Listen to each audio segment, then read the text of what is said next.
கிறிஸ்து இயேசுவில் அன்பிற்கினிய சகோதர சகோதரிகளே, இன்றைய நாளிலே ஆண்டவர் இயேசு காணிக்கையாக ஒப்புக் கொடுக்கப்பட்ட விழாவை கொண்டாடுகின்றோம். இது இரண்டு வகையிலே முக்கியத்துவம் பெறுகிறது.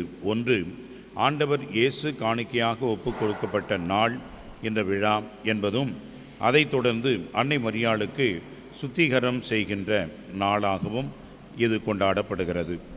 ஆண்டவர் இயேசு ஏன் காணிக்கையாக ஒப்புக் கொடுக்கப்பட வேண்டும் என்று சொன்னால், மோசேவினுடைய சட்டப்படி ஆண் குழந்தை தலைச்சன் பேறு இறைவனுக்கு சொந்தமானது என்ற வகையிலே குழந்தையை அவர்கள் கோவிலுக்கு எடுத்துச் சென்றார்கள்.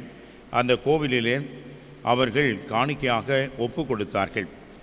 அப்பொழுது அவர்கள் அதோடு சேர்த்து மாடப்புறா குஞ்சுகளை பலியாக கொடுக்க வேண்டியிருந்தது என்ற வகையிலே அவர்கள் அந்த சட்டத்திற்கு உட்பட்டவர்களாக ஆண்டவர் இயேசுவை காணிக்கையாக கொடுத்த அதே வேளையிலே இந்த காணிக்கைகளையும் அர்ப்பணிக்கின்றார்கள், கொடுக்கின்றார்கள்.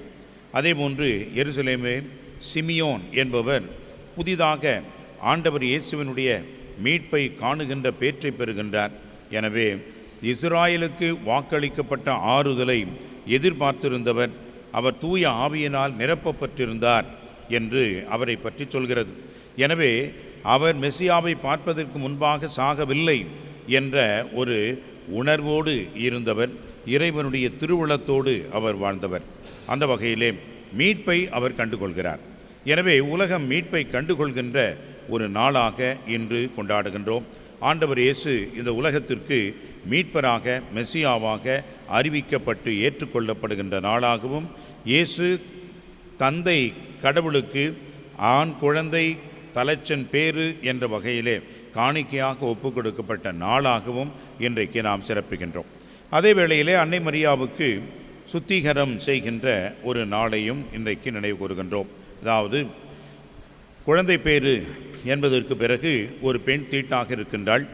எனவே அந்த தீட்டை கழிக்க வேண்டும் என்பது பழைய ஏற்பாட்டினுடைய மிக முக்கியமான ஒரு சட்டமாக, சடங்காக மோசே கொடுத்த ஒன்றாக இருந்தது. அந்த வகையிலே அன்னை மரியாவும் தலைச்சன் பேராகிய ஆண்டவர் இயேசுவை ஈன்றதனால் அவர் இந்த ஒரு சட்டத்திற்கு உட்பட்டிருக்கின்றார் என்பதை அவர்கள் உணர்கின்றார்கள். ஆனால் உண்மையில் அன்னை மரியா இந்த சட்டத்திற்கு உட்பட்டவர் அல்ல. மாறாக அவர் இந்த குழந்தையை, ஆண்டவர் இயேசுவை, கடவுளின் பிள்ளையை, மெசியாவை பெற்றெடுத்தது எந்த ஒரு மனிதனுடைய தொடர்போ, எந்த ஒரு மனிதனுடைய உறவோ கிடையாது.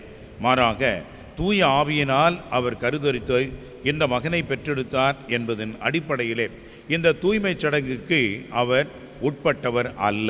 இருப்பினும் எல்லா நிலைகளிலும் ஆண்டவர் இயேசு பாவம் தவிர மற்ற அனைத்திலும் மனிதரைப் போல வாழ்ந்தார் என்ற அந்த ஒரு நிலைக்காக ஆண்டவர் இயேசுவோடு சேர்ந்து அன்னை மரியாவும் இந்த சட்ட சடங்கிற்கு உட்படுகின்றார்கள். அன்புக்குரியவர்களே, நாம் அனைவரும் கடவுளுக்கு மிக நெருக்கமானவர்கள், கடவுளுக்கு உகந்தவர்கள், கடவுளுக்காகவே வாழ அழைக்கப்பட்டிருக்கின்றவர்கள் என்பதை உணர்ந்தவர்களாக நம்மையே இறைவனுக்கு அர்ப்பணிப்போம். இறைவனிடம் நம்மையே முன் நின்று அவருடைய திருவுளத்தை ஏற்று நிறைவேற்ற வருவோம். இறைவன் நம்மையும் ஆண்டவர் இயேசுவினுடைய அற்புத வழியிலே நம்மை காப்பார்.